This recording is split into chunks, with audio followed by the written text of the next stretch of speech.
Welcome back to Old School Sports and our Out of the Park Baseball 24 playthrough of the first place Buffalo Wings. We've got a game and a half lead on the Nationals and a 2-game lead on the Mets here on June 21st of the 2031 season. So it's been a pretty productive year for the Buffalo Wings so far. Everything hasn't gone perfectly. We've lost our closer, Andres Munoz, for the year, and we're actually considering trying to trade him away right now to perhaps get some help for this season, and perhaps just as importantly, or even more importantly, get his contract off of the books for this season and next season and beyond to potentially open up some more capacity in terms of dollars to help ourselves as we get closer to the trade deadline.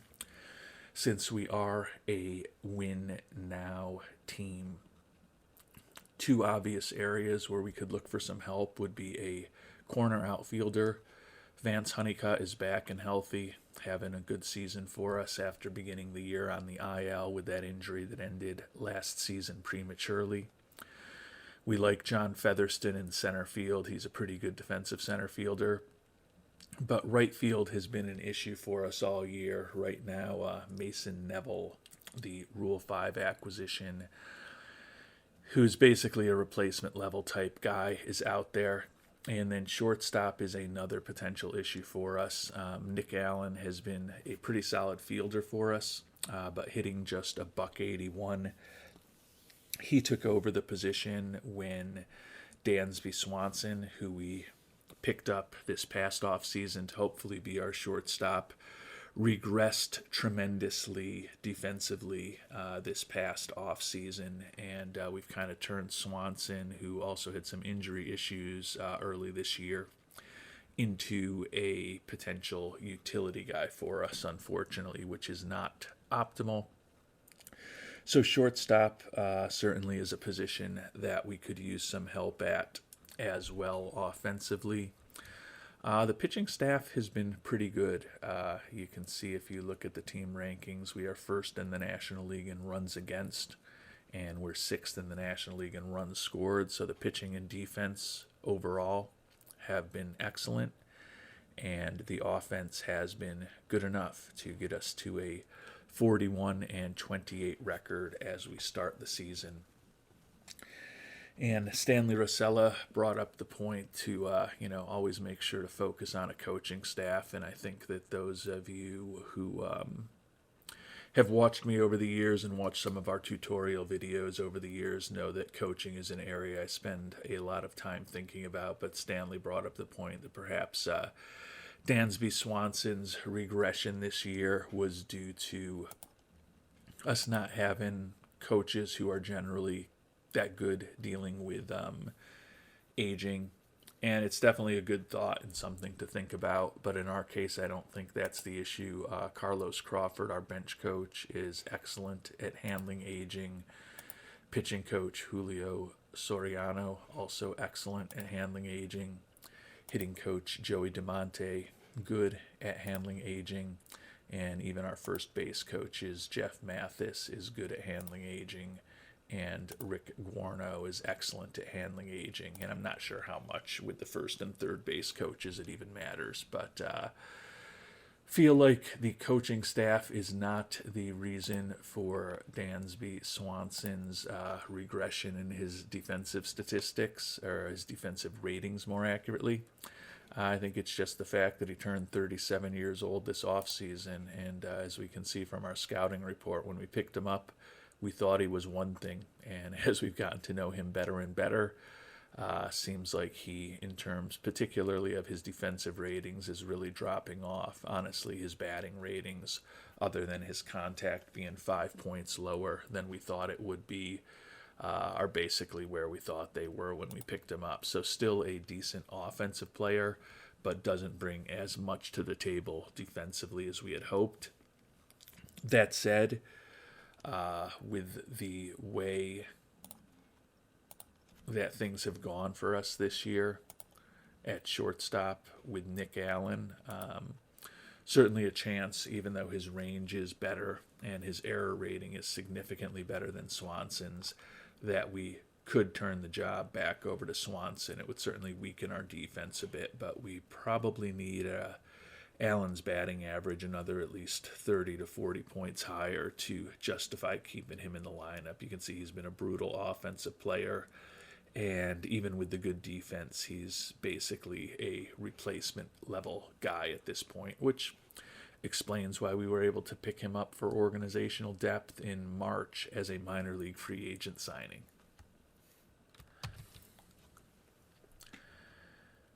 And if we don't end up hitting the trade market over the next 5 or 6 weeks, one other option within the organization to potentially help at shortstop is Tim Hull. You can see we're playing him at first base right now. That's just to get him as experienced in as many positions as possible. But he's a guy who's in AAA with 70 range and a 60 error rating.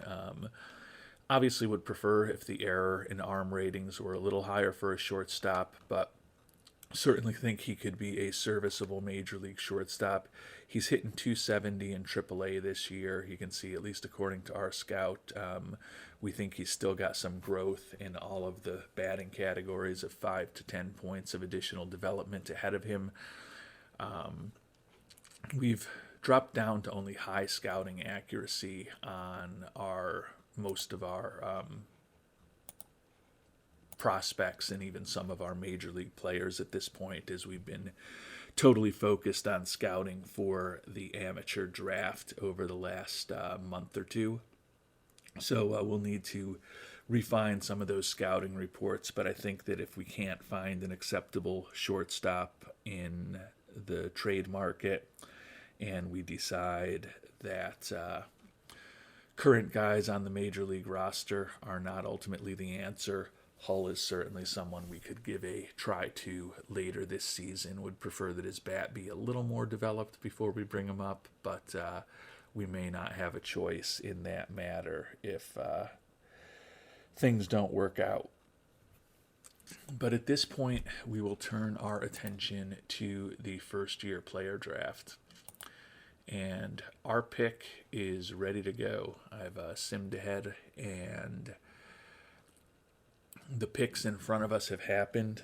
Got a good suggestion from Jamison Simmons to consider the college pitcher Mike Moore. Unfortunately, the college pitcher Mike Moore was just picked 22nd overall right before our selection. So the timing on that was not good. But I think Jamison's point was good. This is a pretty experienced pitcher who's pretty developed, already has a major league cutter and change, slider and curve, not too far off. Interestingly, he doesn't throw a fastball. So his stuff, potentially the question, but his movement and control, certainly major league level right now with potential to get better. Throws in the mid to high 90s with ground ball tendencies. He's durable. Definitely was a lot going for this pitcher out at the University of Oregon. Unfortunately, he got the pick before we would have the opportunity to consider him. So thanks, Jamison, for that suggestion. But the timing on this one just did not work out for us. So turning our attention to who's actually going to be available for us with this 23rd pick in the draft. Last episode went through some of the 5-star players who were available, and you can see we've got 8 5-star hitting prospects, at least according to our scout, who are available.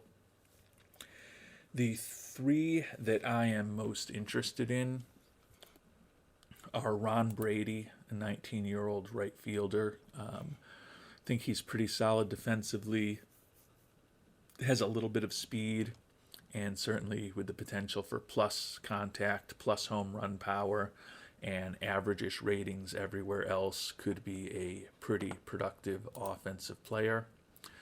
Another guy that I prefer is the center fielder Juan Villapando. Really like his pretty diverse potential batting profile. He's got a little bit of speed, pretty good at bunting, Probably more of a corner outfielder than a center fielder. Actually, I don't think there's any probably about it. Certainly more of a corner outfielder, probably a left fielder when all was said and done. He's also listed as a second baseman.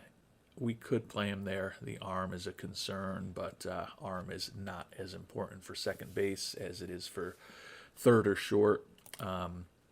Certainly don't think he's a perfect answer at second base, but I think he could play the position for you in a pinch at the major league level. So I like him as well. And the third guy among the hitters that I'm most interested in is Teagan Tiley, 18-year-old out of Canada. Another guy with a pretty balanced hitting profile, a little bit of speed, can bunt a little bit, and he's at least with that 60 range, a guy that you could play at multiple positions defensively. I think he's probably more of a third baseman or a second baseman than a shortstop when all is said and done. Concern about him is his poor competition level in Canada. That said, he has hit over 500 every year of his high school career against that poor competition, so at least he's been feasting on some lower quality players. And last guy to look at, only because I know my scouting director is going to recommend him, because I looked at some of this stuff between episodes, is Ben Pickle, right fielder out of Minnesota State, Mankato. Older player, 21 years old. Good work ethic, although he's not that smart. Less speed than most of the younger guys that we've looked at. Not as good a bunter. Pretty average-ish defensively. He's another guy who's a corner outfielder when all is said and done. And he does have a batting profile broadly similar to some of those other guys that we've looked at. Normally, I'd be probably more inclined to consider a college player. I know that some of you really like going college players in the draft because there's less uncertainty about their development. But that's kind of my concern with Ben Pickle. We think he's only half a star overall, and you look at his home run power, his iron, his avoid Ks. He's almost 22 years old, and those numbers are still in the 30s. When I pick a college player, I tend to like someone who has most of their ratings in the 40s or even 50s at this point, just because it's easier to know what they will become, and they're also closer to being in the majors. Ben Pickle, to me, is not a particularly advanced college prospect. So I don't think I am going to go down that route. Right now, if we go with a hitter, I think it's going to be a Ron Brady, a Teagan Tiley, or a Juan Villapando. I'll show you the other four guys that are on this list of five-star prospects and kind of talk about why I don't have as much interest in them. If you look at the money, you'll see that most of them are looking for pretty big money and above slot, so that certainly works against them. With Chris Castaneda, it's really about the money. The batting profile is very similar. You could argue potentially even better than some of the ones that we're considering. Not a lot of speed. He's got the arm for a third baseman. The other ratings would prefer there be higher. But for $6 million, I don't think he's so far superior to some of the other guys that we've talked about. Nehemiah Estwick, incredible home run power, no speed, looking for good money. Contact and strikeouts look like they could become an issue with him. And although he's an infielder by trade, his error ratings not as strong as Teagan Tiley, so for the money, I prefer him. Max Haas, first baseman, pretty good potential contact and home run power, but just a generic bat, no speed, doesn't bring anything defensively, looking for $9 million, just don't see a lot of value there. And last but not least, Brad Vandergriff. Like the fact that he's not even 18 years old yet, like the fact that he's durable, but another first baseman who doesn't bring anything else to the table. I guess he's got pretty good range for most first basemen and good size, but the rest of his infield rankings, not that they're critical for a first baseman, aren't great. No speed. Does have high leadership and durability, but pretty much a generic bat who's also looking for pretty good money. So with those four guys out and Pickle out, the three batters that I would consider would be Brady, Villalpando, and Tiley. There are, however, still some pitchers available. Nim Gabbard is a guy who I had mentioned in our last episode. If he wasn't fragile, he would be a guy that I would really consider, even though he is looking for a lot of money. But I don't like picking up a 18-year-old who's already fragile. I do potentially love the fact that he's got a 5 to 6 pitch arsenal. His stuff could be off the charts. But a fragile guy looking for more money than we can really afford to spend doesn't do it for me. Kevin McGovern, another fragile guy. Don't love the personality. He's looking for slot, but if I was going to go with a fragile pitcher, I would certainly go with Gabbard over McGovern right now. And then Zach Tashida, looking for even more money than the others, but more importantly, despite that high work ethic and normal injury proneness who work in his favor, his changeup is only 30 out of 75. As we know, the changeup can be a pretty difficult pitch to develop, and if that pitch does not develop for Tashida, he ends up being a bullpen arm. A lot of other relievers who are pretty highly ranked. Jeremy Adams is a guy who I did consider. I like the fact that this guy is a 17-year-old with high work ethic, and he's 17 years old, and his fastball is already major league level. His sinker and his cutter are not too far off. A little surprised with those ratings that we think his stuff in a best case scenario is only major league average. Granted, he's only going to have a 3-pitch arsenal most likely, but those pitches look like they could all be well above average. Excellent movement on his pitches potentially. Ground ball pitcher, already throwing in the mid to high 90s. Really like him for a 17-year-old prospect. He's looking for pretty big money though, which is why I think I am going to pivot to one of the position players. Last guy to look at is Luis Ocampo, another starting pitching prospect. Like his durability, he's a little older at almost 19 years old, a 3 to 4 pitch guy, really good movement, above average control, average stuff potentially. So a similar profile, honestly. Ground ball pitcher, does not throw quite as hard, and his signability isn't possible. So I think if I had to pick among Ocampo and Adams, I would go with Adams if I were to go with a pitcher right now. But I don't love him enough to want to spend $7 million on him, at least not right now. There is obviously potential if we go cheap in the first round that someone who's due or expecting a little bit more money may work for us. And as I mentioned at the start of the episode, we are potentially taking Andres Munoz off the books if we can get a trade done for him, which would free up a little more money for us to be creative in the later rounds of the draft, perhaps with who we pursue. But I just don't think Adams is head and shoulders above some of these everyday players that I'm considering. And the three guys I am considering most strongly are not looking for big money. Ron Brady looking for around $1 million. Like the potential bat, like the potential glove. Juan Villalpando, bat not quite as good. I think a little better in terms of overall profile as far as speed and bunting. Similar-ish bat, not looking for much money at all. And then, of course, Tegan Tiley. If everything develops, the bat is potentially really good.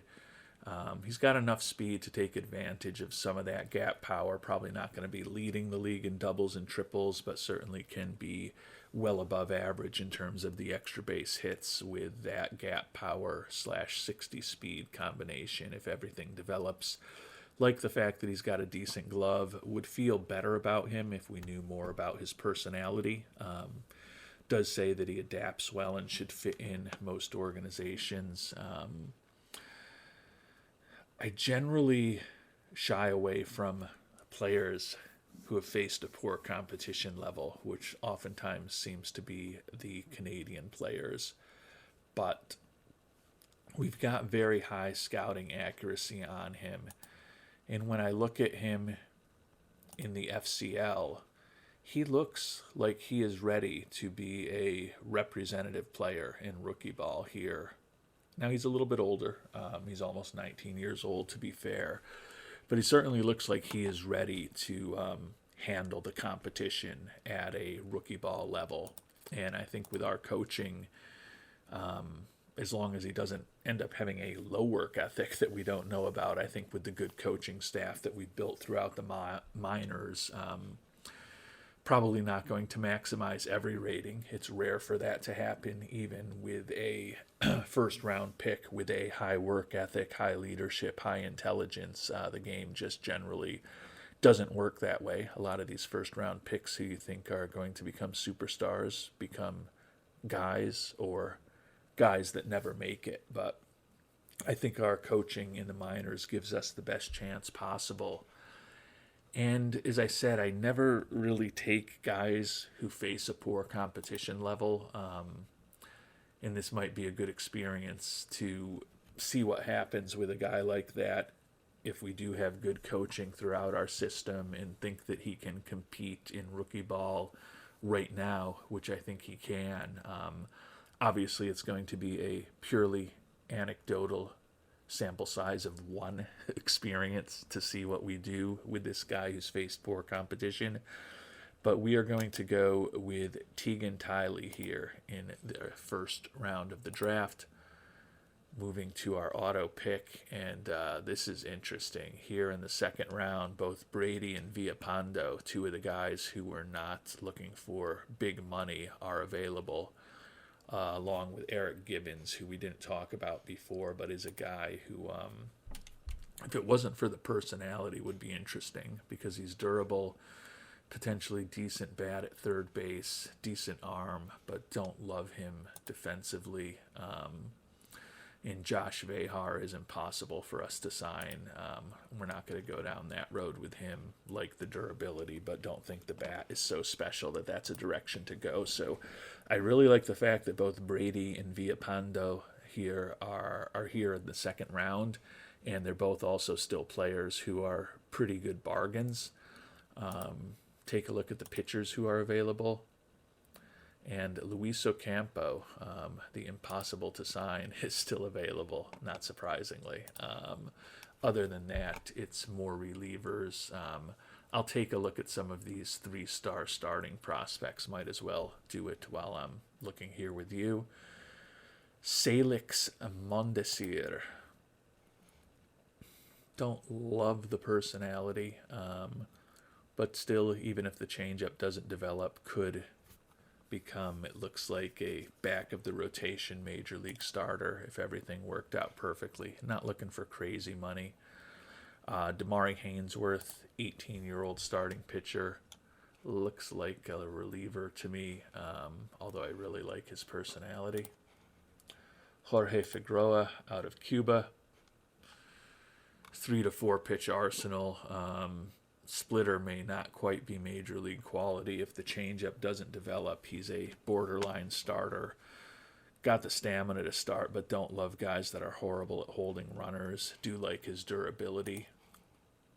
Marquise Copru looks like a reliever. And then Kimani Bethea, guy who's looking for slot. Don't love that he's fragile. He is, almost 19 years old, but he is throwing in the mid to high 90s. Looks like a decent prospect to me. I don't like him as much as I like the batters who fell to us, the 5-star potential guys in Brady and Villapando. So I think I need to figure out which one of them to go after, but we'll see what the scouting director recommends, and he recommends Brady. So we are potentially aligned with one another here in the second round.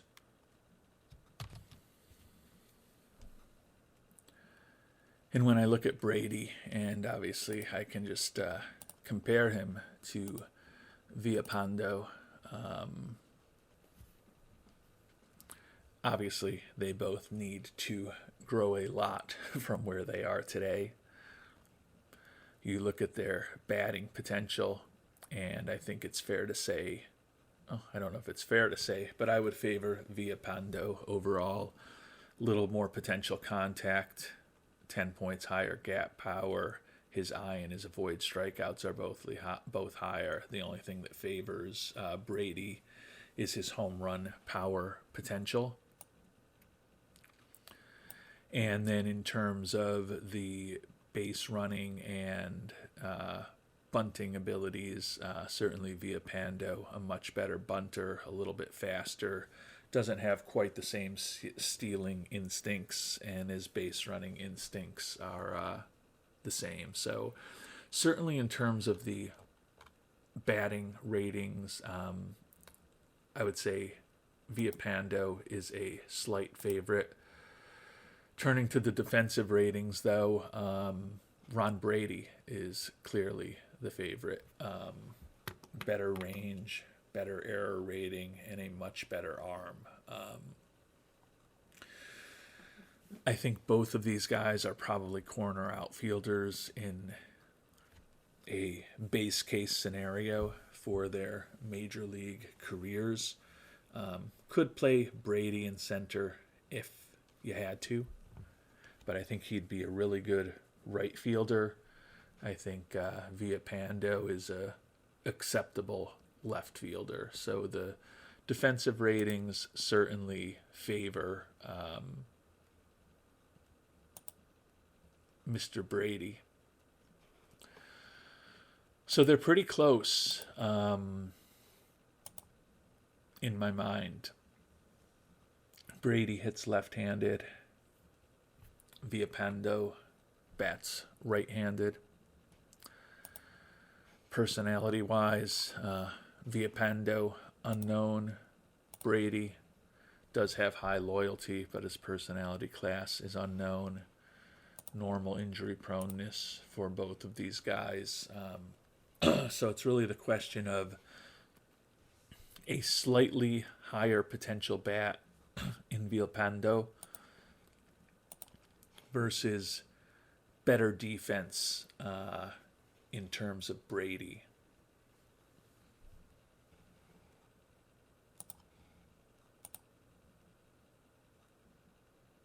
I think you could argue, looking at the current ratings, that Villapando is a little further along right now.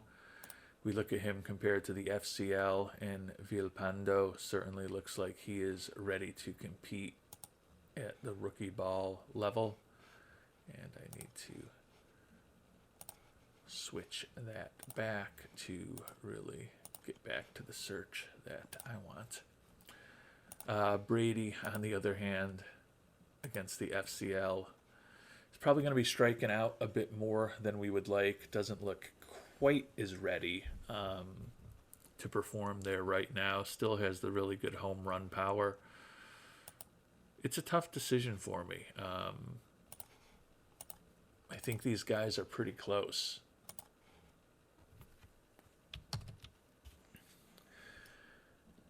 And I did just make the $1.2 million offer to Tegan Tiley, our first round pick. So if you're looking closely, you'll see that we've got less budget room available at this point. I'll also look at Juan Aguirre here for you. Some of you may be saying, hey, there's a 4-star guy, not looking for a ton of money. But I don't love the low leadership, and the bat to me in full development isn't quite what the other two guys have. I do like the durability, not a ton of speed. Don't love the 45 range defensively. So for me, it's a matter of Brady or Villapando.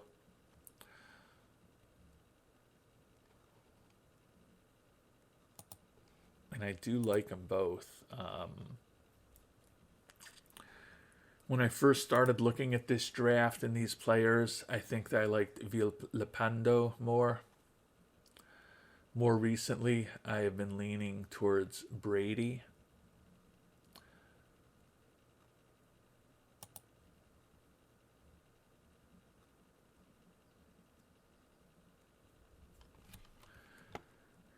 And I'm going to go with Brady, but it's not an easy decision for me. I like them both. I really like that Villalpando. I think his bat is probably a little bit better if he fully develops.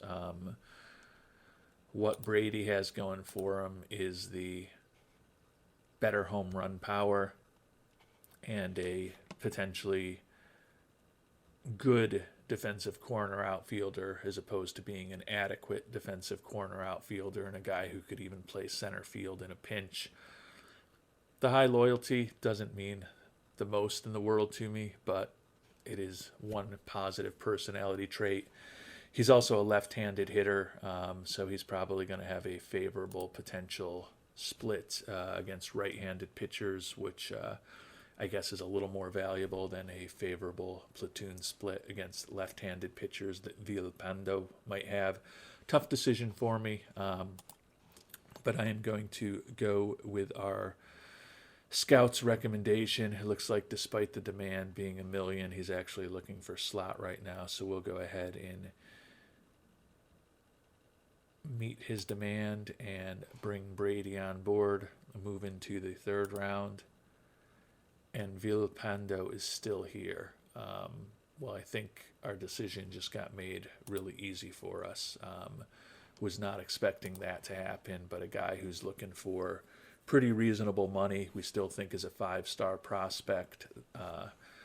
Obviously, most of these high school players, the vast majority, are not going to reach their true potential, but the opportunity to take the scout whose opinion we value, he's a pretty good scout, and there were, I believe, between the hitters and the pitchers, there were 25-star prospects according to him in this draft. So the opportunity to get 3 of the 25-star prospects in his view, while not having our first pick until number 23 overall, I think is pretty attractive. Villalpando joins us. So we'll see what the scouting director recommends. And he recommends Villalpando. So we're going to go ahead and meet his demand, bring him on, hopefully for slot. So it's kind of interesting. The 3 batters that we had highlighted as the guys that we were most interested in at the start of the draft, we were able to get each of them in the first, second, and third rounds. No guarantees, but I think certainly the top of this draft, the way it's gone, it has potential to be a pretty special 2031 draft class for the Buffalo Wings.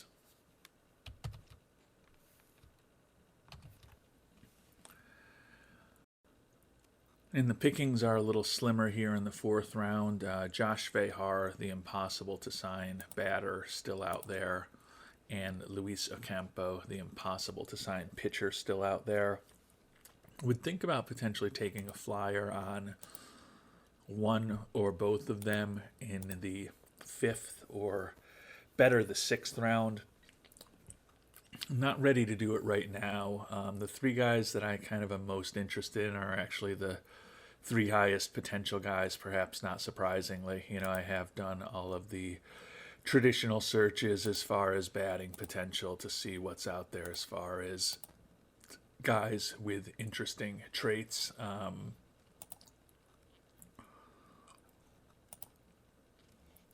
And from my perspective, Earl Lintel, shortstop from Canada, another Canadian shortstop who's faced poor competition, not as good defensively as Teagan was. He can bunt, a little bit of speed, not a particularly great base runner in terms of his instincts, but a potentially interesting bat. Don't love the fact that he's low intelligence. Billy McKnight, third baseman, like the durability, like the high work ethic. Wish the defense was better, but a potentially decent bat at third base. And then there is the catcher, Sean Thompson, who's got some of the best home run power of anyone available at this point in the draft. good durability, like the leadership. Not great defensively. He is 6 foot. Looks like first and third are also options for him. I mean, he's not a horrible option at first in particular. Even at third base, at least he's got a slightly above average arm. I don't think either of those is an optimal spot for him, but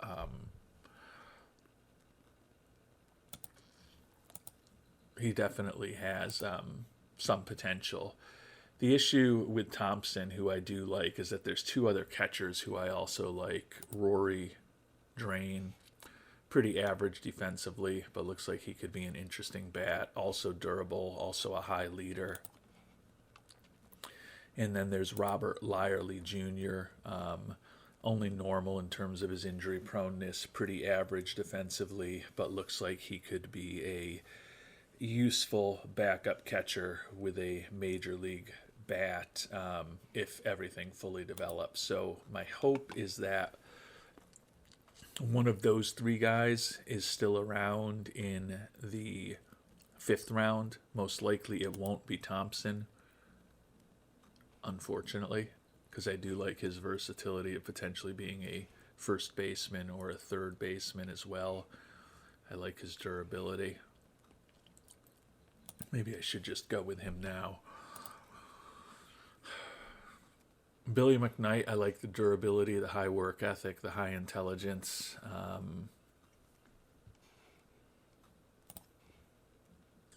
But I'm intrigued by bringing on another one of these Canadian guys who's faced a poor competition level just to get the sample size up to 2 as to how developable these players are.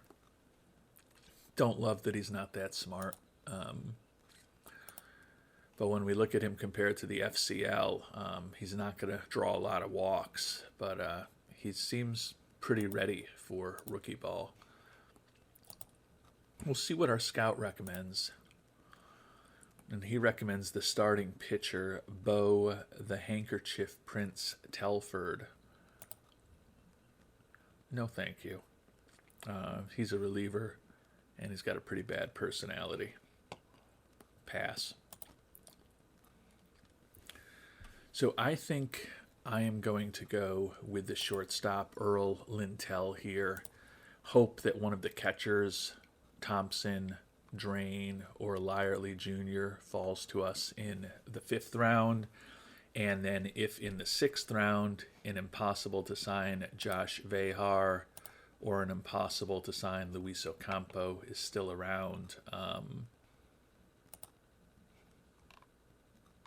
would be interested to potentially bring them on board and see how impossible they really are to sign. So that's the way we're writing this up. Whether it'll materialize that way, who knows? But we are going to draft Lintel here in 4. Moving on to 5, and Billy McKnight is still there, along with Rory Drain and the Robert Lyerly Jr. So now we need to pick between the catchers and McKnight. Josh Vehar, impossible to sign, still there. Luis Ocampo, impossible to sign, still there. So the draft is breaking the way we had hoped.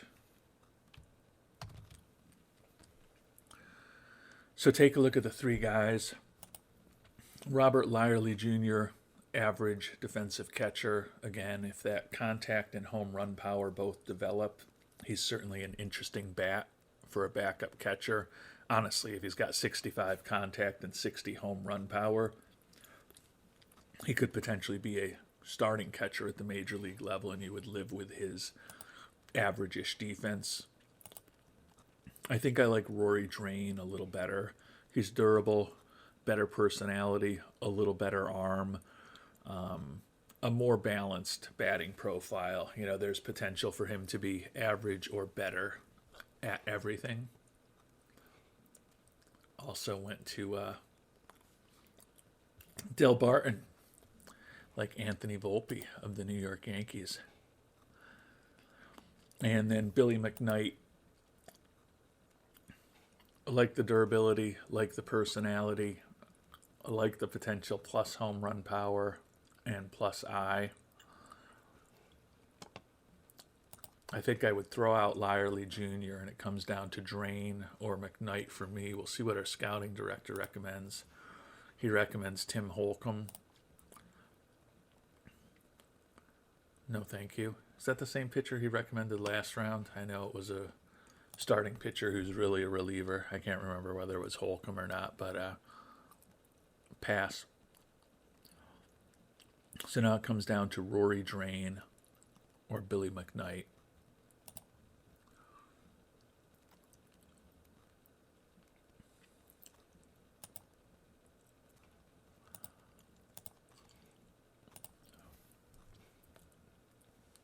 And I just think that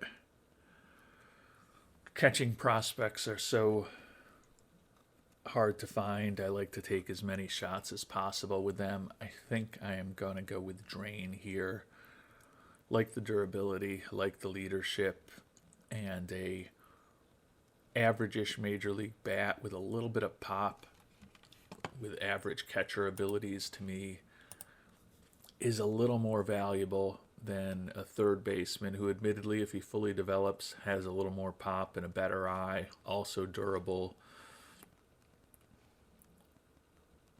Just don't love the range and error ratings for him there. It's a toss-up, but we'll go with the catcher Drain here in the 5th round. Moving on to the 6th. Billy McKnight, of course, gone. But Vehar is still here. And we've lost the top pitching prospect. So Vehar at this point, even though he's impossible to sign, he's durable, generally a pretty good personality. We'll take a flyer on him in the 6th round and just see if perhaps he's not going to be looking for 13 or 15 or $17 million or something wacky. He's by far, according to our scout, the highest potential player on board.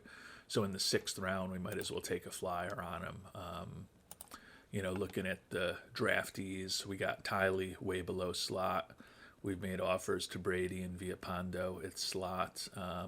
Looks like Lintel is looking for a little more than slot. That's fine. Just try to get him signed. And Drain also looking for a bit above slot, but we've got the money to do that as well. So get in our 5 guys. Ooh, I'd like to have some 5 guys right now. That would be very tasty. But getting the top 5 picks of ours for $5.1 million when we've got $10.8 million in budget room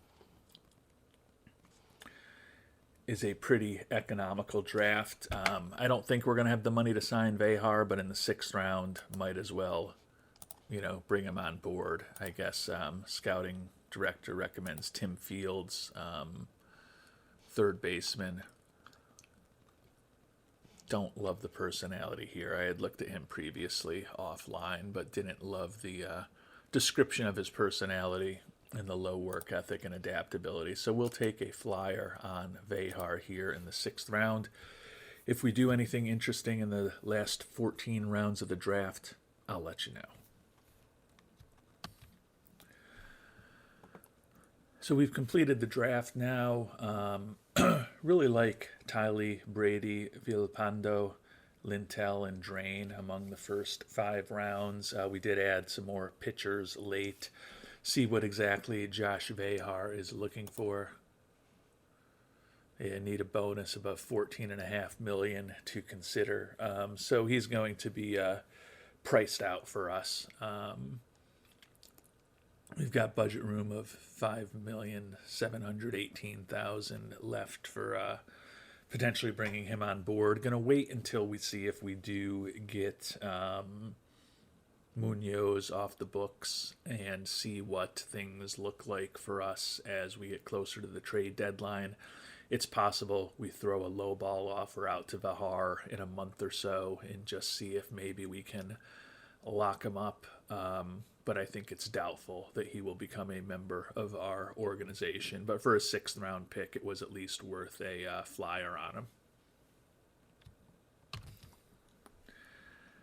And with the draft over, we've moved on to the next day. Rory Drain already signed, so the catcher very eager to join our organization, which is nice. And now we're starting to hear back on some of those trade offers that we've made. So I'll walk you through them. Looks like the one to Seattle has no chance, but a couple of others are alive. Seattle, we did this one at the end of the last episode. We wanted them to take on Andres Munoz's contract and his injury, and we would get Austin Meadows in return to be the right fielder or left fielder, the corner outfielder. We're kind of looking to upgrade. He's fragile. He's 36, but he's still got a decent bat and a good eye. And we were going to have them retain all of his contract for the next 3 seasons. So not a surprise that Seattle balked at that and wants a Cam Collier or a Deshaun Seifu to get that deal done. Didn't think we had much of a chance there, but we figured the worst they can do is say no, and that's exactly what they did. A couple other offers we put out there, though. Pittsburgh. This one could work. We were going to send them minor league center fielder Mike Tollfree, 8th round pick back in 2029. A decentish prospect, but not a big time prospect. He's not even out of rookie ball yet, even though he's closing in on 21 years old. To bring on Jared Kelenic and have them keep 90% of his contract. Another guy who's fragile in his 30s, but he's in the last year of his contract, and we'd get them to keep most of the money. Good personality, decent defensively, and is at least a potentially decent major league hitter. I mean, you can see his WRC plus the last few seasons have been incredible in very limited playing time this year. He's only played 22 games, probably in part due to those injury issues. But I think he would certainly be an upgrade in right field for us and not a long-term commitment, only taking on 10% of his salary. He's a guy who's on the trade block. And we can basically get this deal done probably now. It looks like they're just asking us to throw in some garbage. So that definitely seems like a prospect. And the other deal that we had looked at was sending Andres Munoz to Baltimore, basically just to get his contract off of our books. And we would get Austin Roberts in return, who's a decent-ish major league pitcher. He's actually in AAA right now. He does still have, this is his last option year, so we could stash him in AAA. This is more just a move to get Munoz off the books, open up some money. I love Munoz. Throws in triple digits. Excellent fastball and slider. Combines for great stuff. Very good movement plus control. But he's 32 years old. He's going to be coming off of a torn rotator cuff next year. And we're due to pay him $10 million next year before the team option for 15 kicks in. So this would be a pure salary dump. And again, they're not really looking for much of anything else. So I think we could probably play this in a way where we get a little more than what we are asking for right now to get the deal done. So I think I'm going to revisit both of these, try to get a little more out of them, try to get them to keep even more of Kelenic's contract, I guess.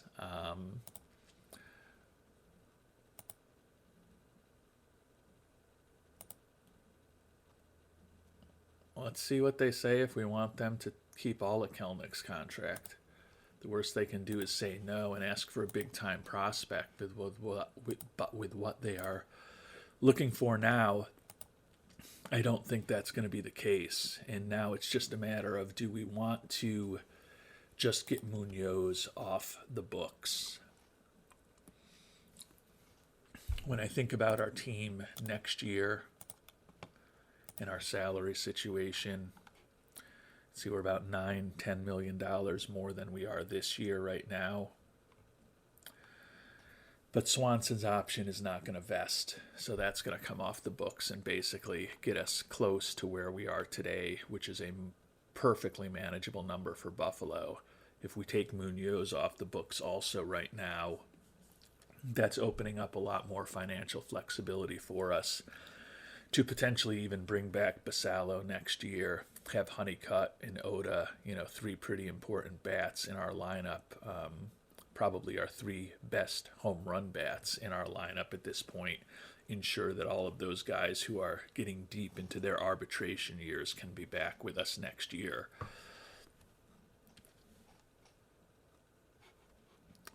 still going to think about Munoz a little bit. There is a part of me that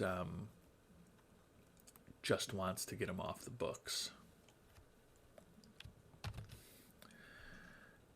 And our first round draft pick, Teagan Tiley, has now signed, so that's good also. And Pittsburgh basically willing to keep 100% of the money if we give them a better player than for them to keep 90%. But some of these guys are not big-time prospects like Gregory Cano. I think we do this. Toll-Free is a decent prospect, but not a huge prospect. We're basically getting Kelnick for free to become our right fielder, at least against right-handed pitching, which hopefully, given that he's fragile, if we play him in a platoon role, that'll help us keep him healthy. But it's certainly an upgrade offensively in right field compared to what we have right now with Mason Neville out there. And it's actually a small upgrade on the margins defensively. We will have to send likely Mason Neville, the Rule 5 draft pick, back to Washington, but he's 27 years old. The point of bringing him on board was not that he was a great prospect.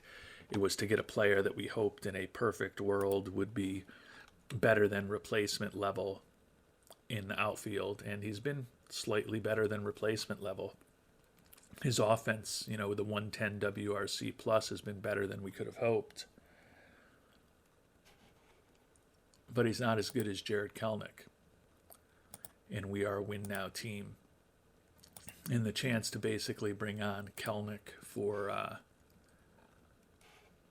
middling prospect and not have to pay him any money is too attractive to me. So we are going to add in Gregory Cano to this deal. And we are going to get this deal done. Toll-Free, the prospect, is gone. But we have, hopefully, an upgrade to one of the two positions that we really needed to upgrade. So we're going to go ahead and complete that trade. Fans happy that Kelnick is on board. Pushes our fan interest further above 100, which hopefully will help with attendance and generating some revenue. Now it's just a matter of figuring out who we're going to move on from, and as I talked about, most likely it's going to be Mason Neville.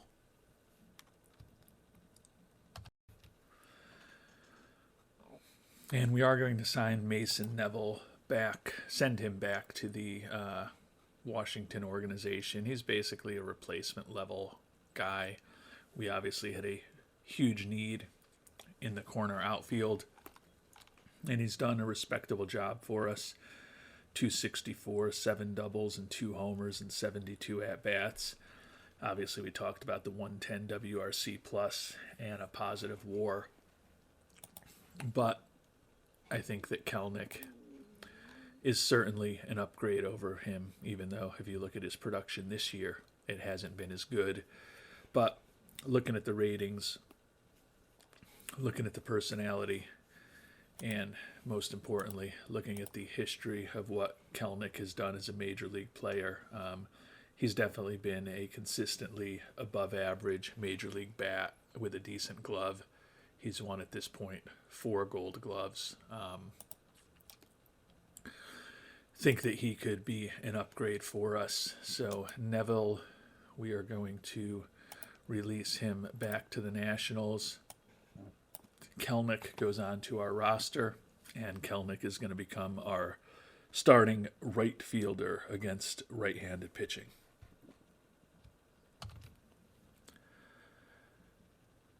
All right, I've still been shopping Munoz to see what we can get possibly to get his contract off of the books, and I think I've got a deal here.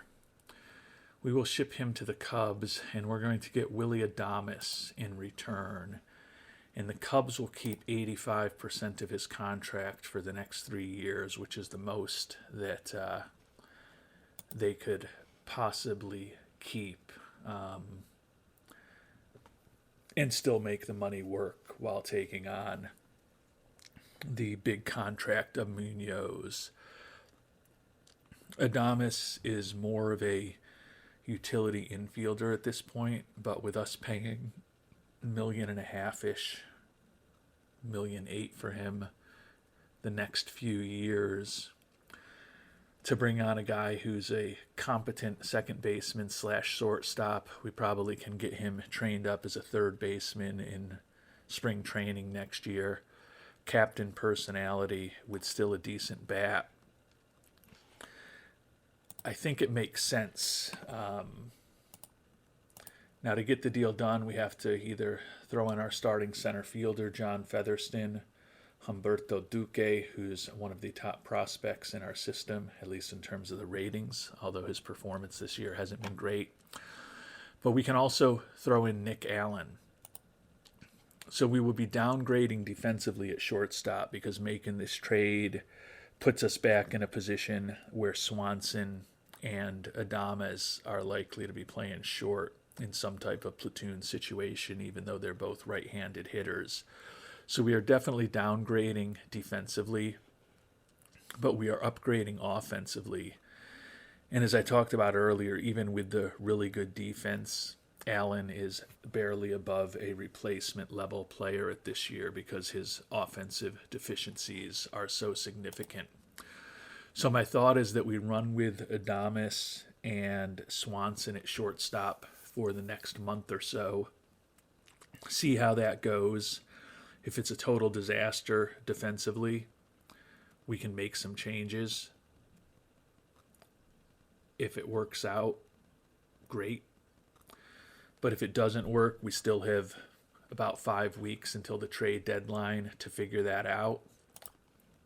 And then the other option is obviously to bring Tim Hull up if we can't make a trade and it doesn't work out, because with that 70 range and 60 error rating, could argue that he's close to as good defensively as Nick Allen right now. A little better in terms of his range, so he'll get to more balls. A little worse in terms of his error rating.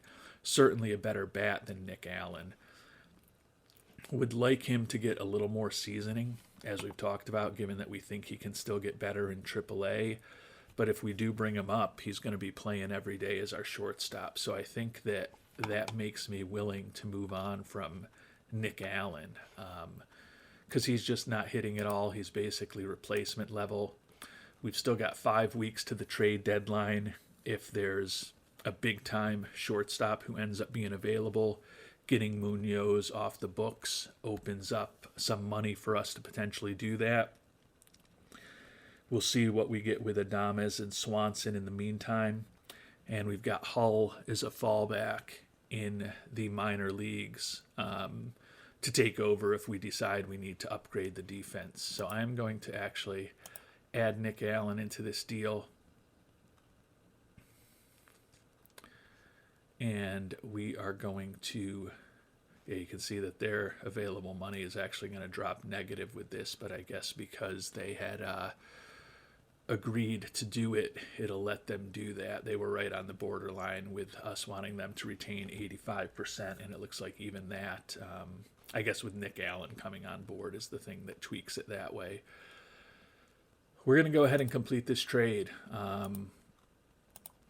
Fans not happy that Munoz is gone. Players glad that Adames is in the clubhouse. Still at 100 or higher in fan interest, even moving on from Munoz. And you can see we've opened up another $5 million or so in terms of money available this year. So we've got a lot more flexibility in terms of our ability to make a trade over the next 5 weeks before the trade deadline. And then if we want to get creative with Josh Vehar, we've now got ability to offer him over $11 million. I don't think I'm going to do that. Certainly not going to do it until we're past the trade deadline. But it does open up a little more optionality to perhaps make a trade to improve the team this year, bring on Vehar, or perhaps even more importantly, hopefully have a profitable season and a playoff season. And if we combine both of those things, maybe we will get a little bump in the budget for next year. So it wouldn't be the worst thing to make some money for ownership this year when all is said and done also. So definitely weakening our defense. And Adames and Swanson are now our platoon at shortstop.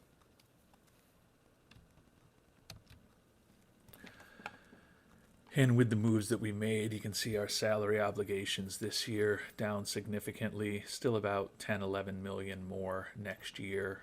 But with Swanson coming off the books most likely, because that vesting option is not going to kick in, we will have some money to spend next year. So that's positive.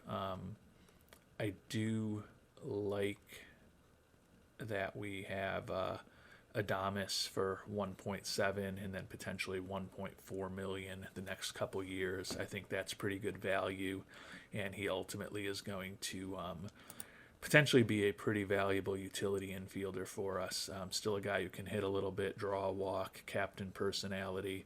As I said, we'll try to get him trained up as a third baseman in spring training next year. And he's a guy that if we have to play him when we have an injury for a period of time, that will be fine.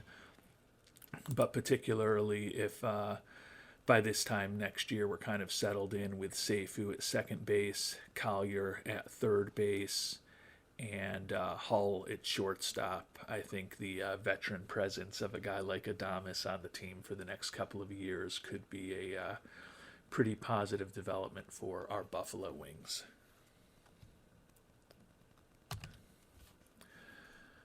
And unfortunately, Adames didn't last with us very long before he fractured his thumb. Played 3 games. He was 3 for 8 with a triple and a couple of home runs. So he got off to a great start with us. But he's going to be out for the next few weeks. So unfortunate break, literally and figuratively, there for Adames and our team. But not a long-term injury. So now we'll figure out how to replace him for the near term.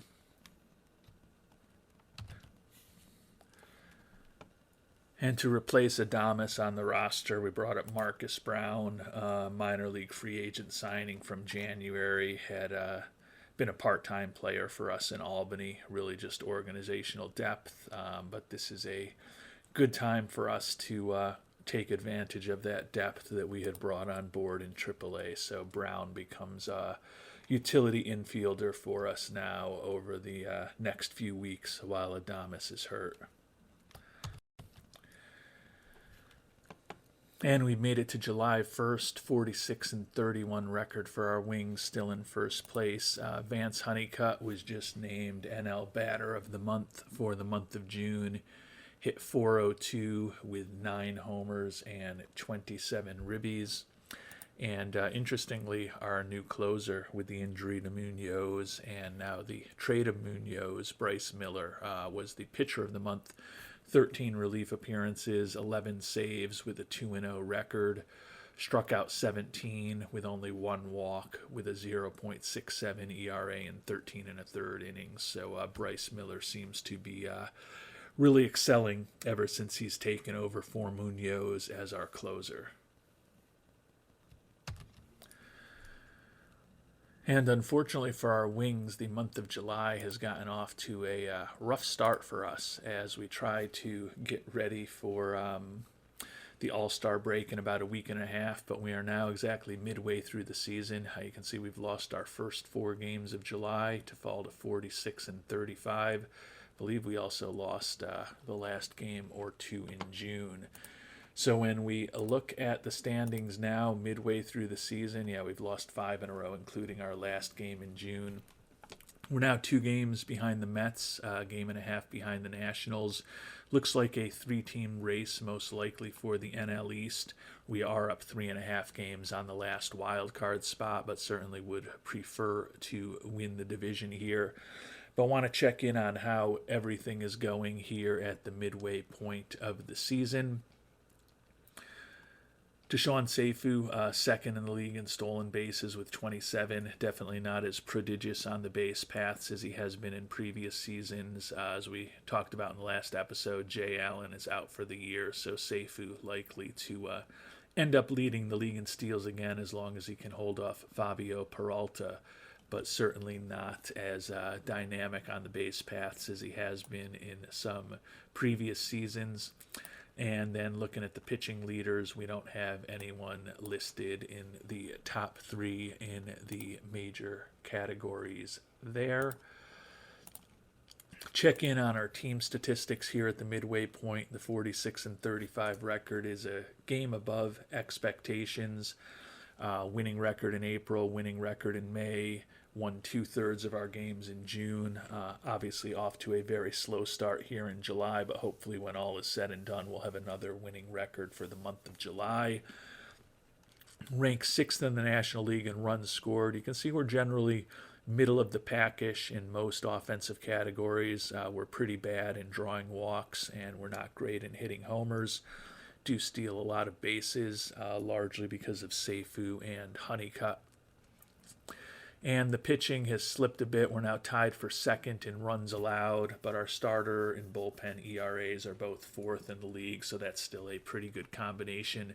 Generally in the top half of all of the pitching categories, except for strikeouts, where we're 9th. And our defense is slightly above average at this point in the season. So things are going fine. Obviously, would prefer that we hadn't lost 5 games in a row, and would prefer that at the midway point of the season we were in first in the division rather than third. But at 2 games behind in the division, and as I mentioned, 3.5 up on the wild card, feel pretty confident that when all is said and done, this Wings team will at least get back into the playoffs for a 4th consecutive year, and hopefully give ourselves a chance to compete for an elusive appearance and hopefully title in the World Series. Taking a look at our pitching staff here at the midway point, Ohtani 5-5 with a 3.52 ERA, WAR of close to 2 on the season, so a little bit off from where he was last year, but still is the guy who is going out and pitching the most innings with a pretty good ERA among our pitching staff. That $20 million option for next year for Ohtani, the final year of that long deal that we signed him to relatively early in this playthrough, will kick in once he gets to 162 innings pitched.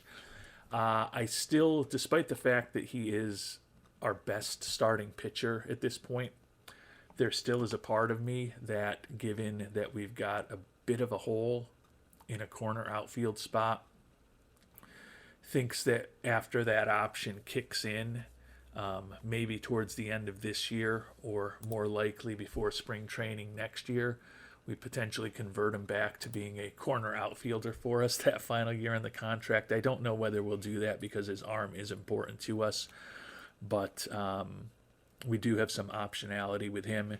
And happy birthday, Shohei. July 5th, 2031, now 37 years old. So Ohtani doing a decent job for us. Susana, 9-7, leads the team in wins, but that 5.78 ERA is pretty ugly. That said, his Sierra is 3.62, more than 2 runs a game better.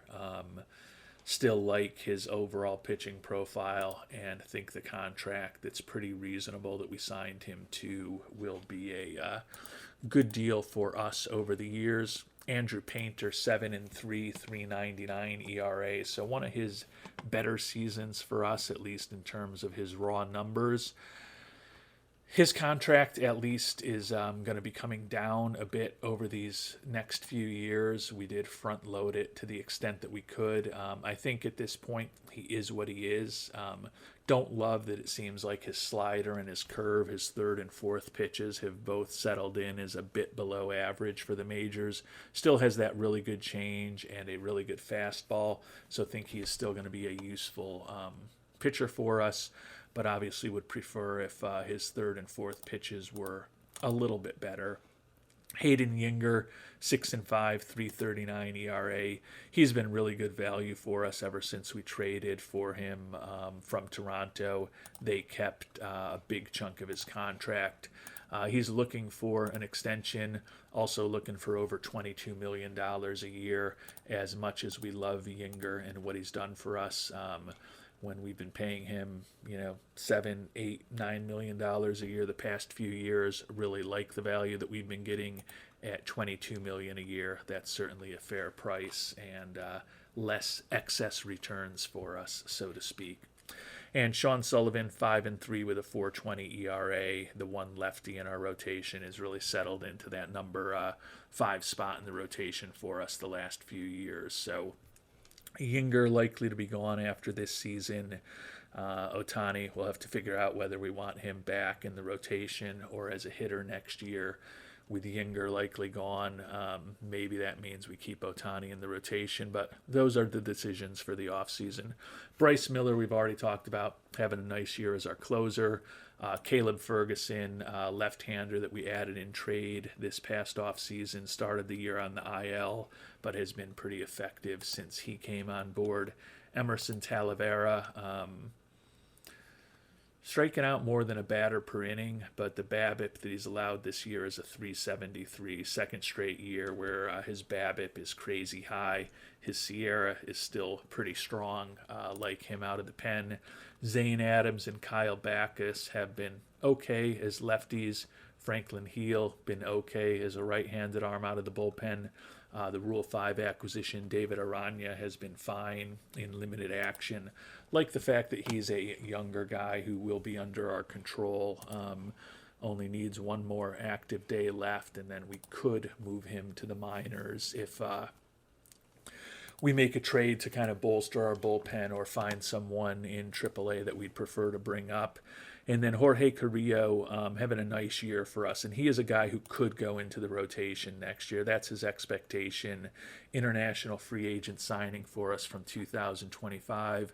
Pitched really well when he came up at the end of last year for us and has continued to pitch well this year. Think he's a fourth or fifth starter at the major league level, but he does have a nice 5-pitch arsenal of above average major league pitches. Above average stuff, decent movement and control, throws in the mid to high 90s. Certainly has done a nice job as a long reliever for us this year, and certainly will be in the mix for a rotation spot next season with the pending departure of Hayden Yinger.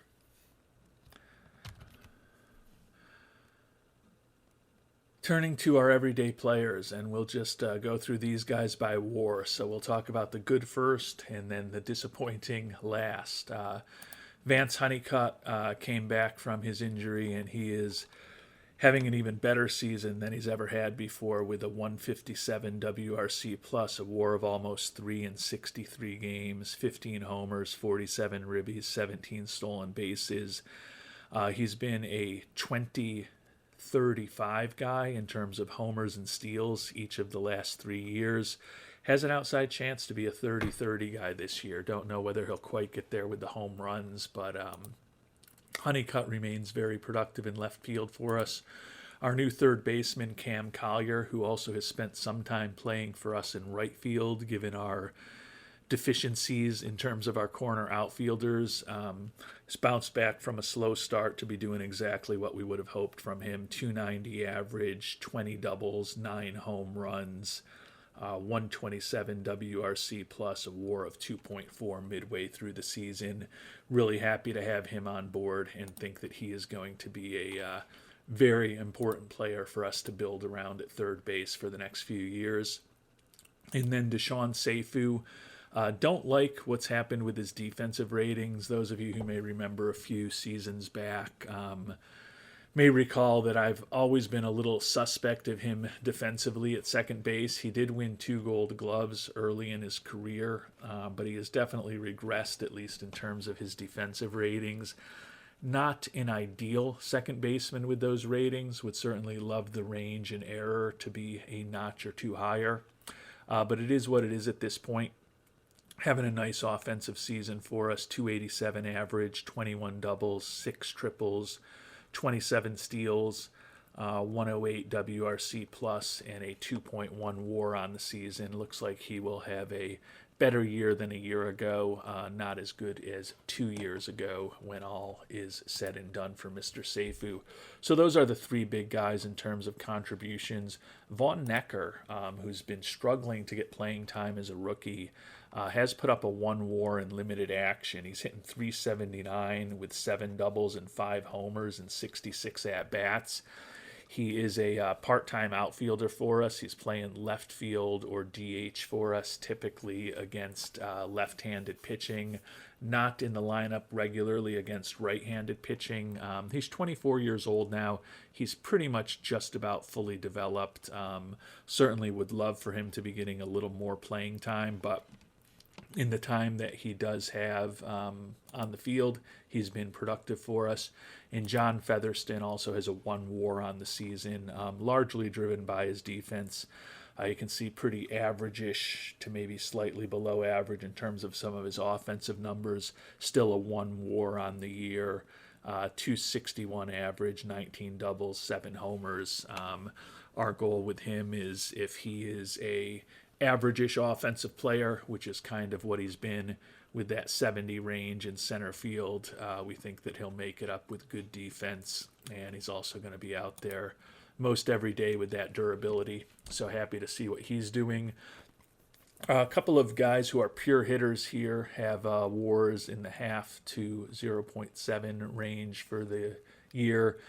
Each have 14 home runs. Takao Ota, our first baseman, 268, 14 homers, 36 ribbies. Doesn't bring much to the table defensively. And then Samuel Basalo, who's still listed as a catcher, but is really primarily a DH, 252, 14 homers, 42 ribbies, as he tries to win a 4th consecutive Silver Slugger in his 4th year in the majors. Kelnick, obviously a small sample size since he's come over, hit just a .184, does have 2 doubles and 2 home runs in his first 38 at-bats with us. Josh Springer is our backup catcher this year. 25-year-old former 3rd-round pick in 2024 has finally kind of made his way through our system to be backing up Rutschman, hitting 257 with 3 homers and 109 at-bats. Average offensive player, a little above replacement level for a backup catcher. We're kind of fine with that. Speaking of Rutschman, this is the guy who's having the most disappointing season for us, and we look at his catcher ability. It's the same as always. We look at his batting ratings, and they are basically where they have always been. So it's not like he has fallen off in terms of his ability. I still think he's just having an unlucky season so far.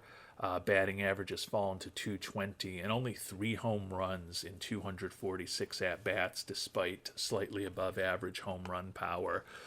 So I think it's just a matter of really bad luck, although his BABIP at 282 is kind of where it's been for the last few years. But we look at his ratings offensively and defensively, and I don't think there's any reason that his WRC plus and OPS plus should be half of where they were a year ago. So hoping that he will be more productive over the second half of the season. Marcus Brown, obviously a very small sample size since he came up as a utility infielder for us. Kyron Paris, another guy who's been a utility infielder for us, 263 average, but no home runs in 118 at-bats. His roster spot for next year is definitely in jeopardy. Brought him on this year because of the captain personality largely and his ability to play multiple positions defensively in the infield, even if not necessarily particularly well.